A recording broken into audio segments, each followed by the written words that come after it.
Alors là, on va faire une autre vidéo sur comment mettre les rails à la terre.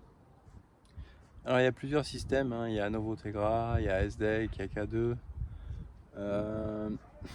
Ce qui est le plus important à se rappeler, c'est que chaque rail doit être à la terre séparément.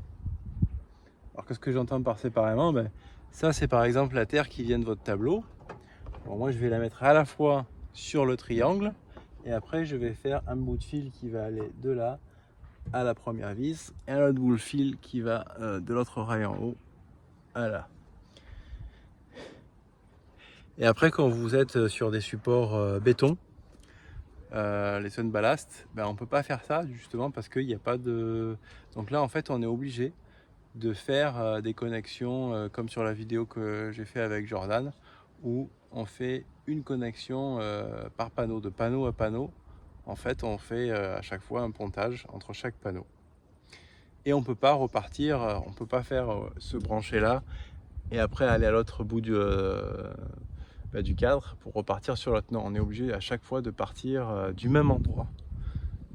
Ça c'est fait exprès pour justement, si on enlève un panneau, ça marche quand même. Qu'on ne brise pas le point des masses. Voilà. Alors après, là vous avez les cosses qui sont indispensables en 6 mm. Vous voyez, on les enfile directement comme ça. Voilà.